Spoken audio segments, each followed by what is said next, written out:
All right, so you have a property in escrow, and now it's time to upload all your documents so you can get paid at closing. So in this video, I'm going to show you how to set up a Skyslope transaction specifically for the buyer side. I actually have one right now that I need to upload and get my DA. So let's dive into it. So here we go. Once you log into the dashboard here, you're going to see all these different tabs. If you have an existing transaction, you can click on Manage over here, but we're going to set up and create a new transaction from scratch. All right, and the first thing you can do is just search by address. So let's type in the address of this property and let it pull up.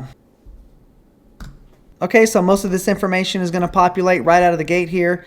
And one of the things that I do is I have a split screen on my computer. So on the left-hand side of what you're seeing, I actually have my email opened up and I have all the documents that are sitting on my desktop so I can pull them in very quickly.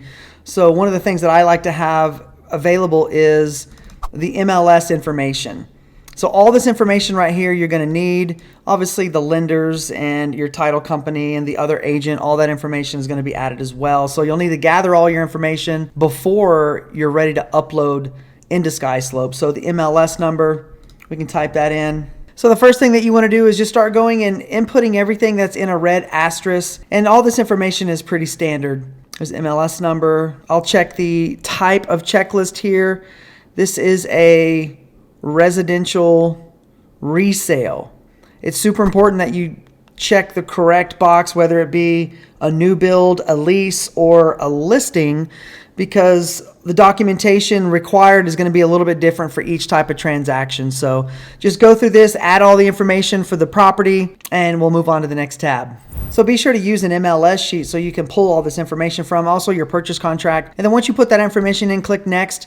And just know if you input something wrong or you don't know, just put a filler there. You can always come back and change it. So now we're going to move into the contacts, the seller, the purchaser, the title company, the agent representing the other side. The lender isn't really required to put in there, and I'll show you how to get past that. So put all that information in.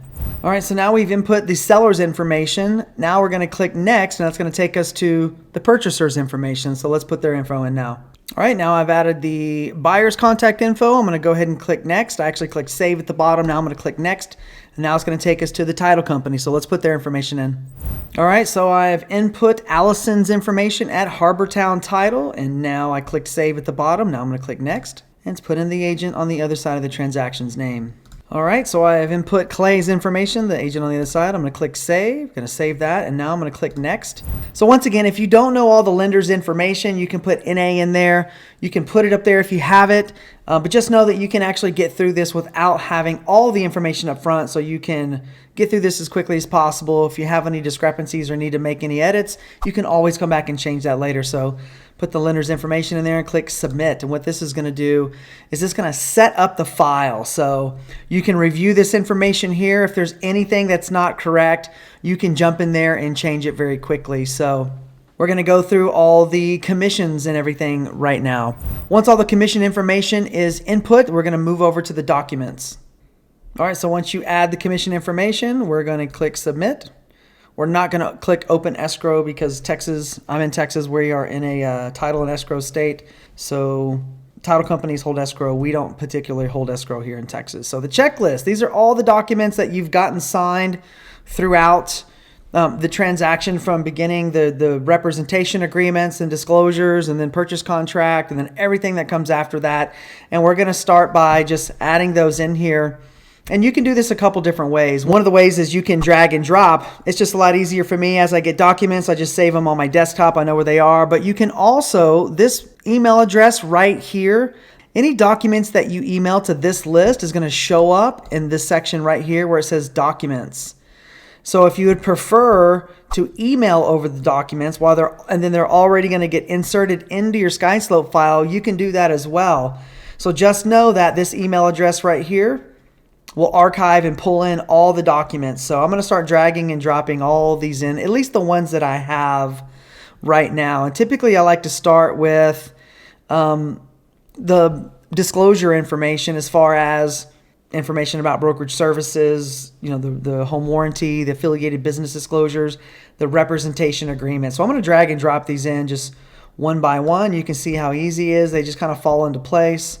Second one here, the affiliated business, the home warranty doc, And every transaction is going to be a little bit different. Obviously at eXp, we have to have 3 additional documents added into the transactions for disclosures. Wire fraud advisory notice. Make sure your clients are getting verbal confirmations always, always, always, or through an encrypted portal. Because yes, fraud is real. I have had some agents in my organization that have had clients lose money because they followed instructions that was emailed to them versus getting verbal confirmation. So once the transaction closes, then you'll upload these final documents, which is a copy of the CDA. Typically, whenever the company sends over a copy of the CDA, they're going to go ahead and upload it here.